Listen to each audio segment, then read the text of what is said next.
Oui, l'ensemble des spécialistes qui sont réunis dans ce qu'on appelle le GIEC, le groupe intergouvernemental d'experts sur le climat, nous prédit un réchauffement climatique d'ici la fin du siècle qui se situe entre 2 à 5,6 degrés. Ce que nous savons, c'est que le climat est perturbé, il y a un réchauffement climatique et qu'une grande partie de ce réchauffement climatique est due à l'action de l'homme, parce qu'il pourrait résulter d'un phénomène naturel, de phénomènes naturels sur lesquels nous ne pourrions rien. Là, il y a un effet de l'homme parce qu'il émet, de par ses activités, des gaz à effet de serre, dont le plus connu est le gaz carbonique. Donc nous devons nous poser la question de nos responsabilités vis-à-vis de l'ensemble de la planète et vis-à-vis des générations futures. Et donc nous devons tout faire pour combattre ces émissions de gaz à effet de serre. Pour moi, le débat scientifique est tranché, mais Monsieur Ourcade et Monsieur Petit nous le confirmeront. Maintenant, le temps est à... Si on s'intéresse essentiellement à l'effet de serre, l'énergie nucléaire est une énergie particulièrement propre.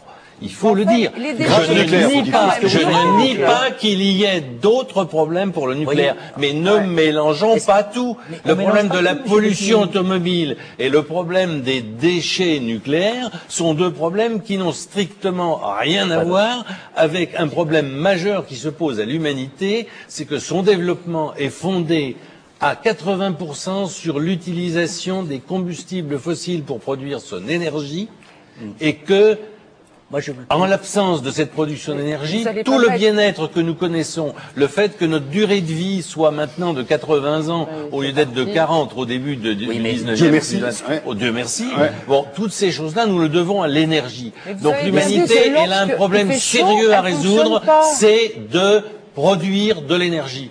Et jeter l'anathème sur l'énergie nucléaire parce que, alors que c'est la seule énergie qui ait fait la preuve industriellement de sa capacité à produire de grandes quantités d'énergie, eh bien, je trouve que c'est allé très vite en besogne.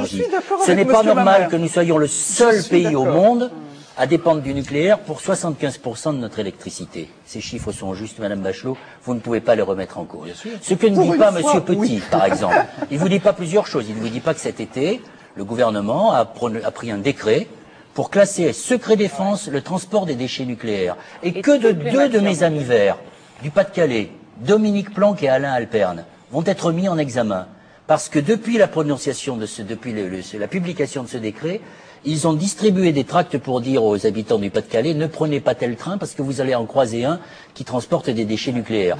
Et le motif qui a été donné, un procès qui est audiencé sur ce thème pour le 19 et le motif novembre. qui a été donné par le ministère, c'est de dire qu'on pourrait indiquer aux terroristes où se trouvent ces produits qui sont donc bâtissez un discours positif. Mais il est positif, franchement. Bâtissez un discours positif.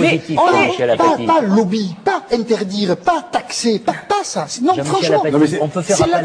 C'est là-dessus certainement que c'est là-dessus que les défenseurs de l'écologie mettent à distance beaucoup de gens. Vous savez quoi? L'écologie telle qu'elle est vendue, c'est la tristesse. C'est est-ce qu'on parle de crise?